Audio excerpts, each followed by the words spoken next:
Heroes of the Naval Academy, brought to you by John Singleton. These are the true stories of Naval Academy heroes who served their country.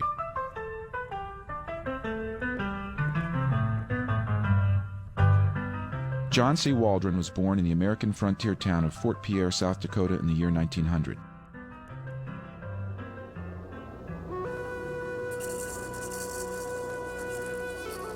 His mother was Lakota Indian. She taught her son that her tribe, known as the Oglala Lakota, meant to scatter one's own. John grew up listening to his mother's tales as he tracked the wind that swept over the short grass prairie toward the Black Hills far in the distance. He couldn't help but wonder where that wind might one day take him. At about the same time, across a vast ocean, two powerful nations confronted one another over control of something called the Manchurian Peninsula. The totalitarian regimes of Russia and Japan were on a collision course. On February 8, 1904, the Japanese decided to act, launching a surprise attack on the Russian naval squadron at Port Arthur. 30 days later, the Japanese army invaded and overran Korea. The naval battle of Tsushima in 1905 proved decisive as Japan forced Russia to abandon its expansionist policy in the Far East, becoming the first Asian state in modern times to defeat a European nation. The balance of power in the world was shifting. On June 16, 1920, John Waldron received an appointment from the state of South Dakota to the United States Naval Academy at Annapolis. While at the academy, Waldron was an aspiring athlete who was known for his daring and occasional impulsiveness.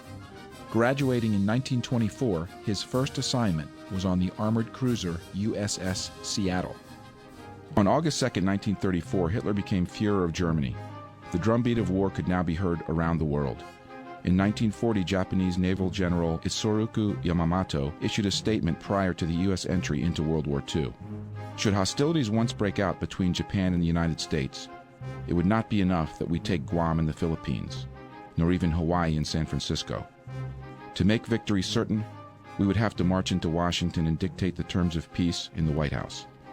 It was interpreted in America as a boast that Japan would conquer the entire continental United States. But in truth, Admiral Yamamoto had grave reservations about a war that would cost Japan dearly.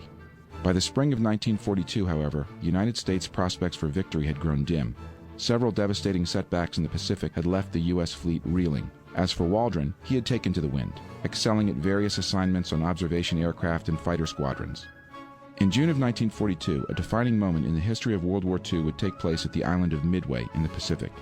Admiral Yamamoto of Japan had assembled the mightiest naval armada in the history of the world, devoted to the destruction of the United States. On the deck of the USS Hornet on June 4, 1942, Lieutenant Commander Waldron stood before the squadron of 30 men and 15 planes under his command.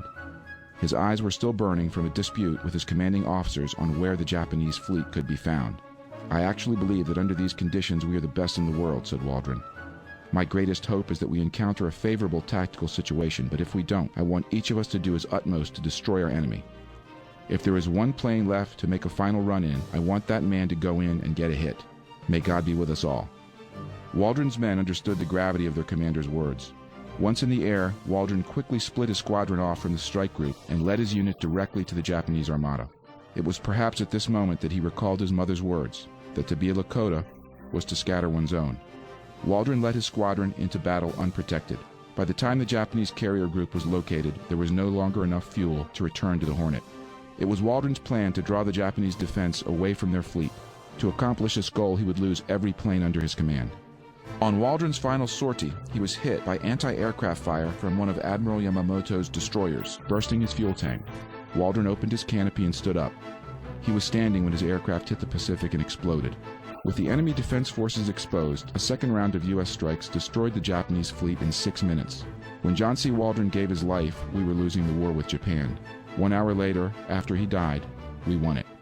Lieutenant Commander John C. Waldron received the Naval Cross posthumously for extraordinary heroism in operations against the enemy.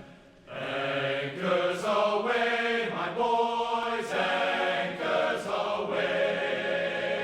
Farewell to college joys, we sail at break of day. Through our last night on shore, drink to the foam until we meet once more. Here's wishing you a happy voyage home.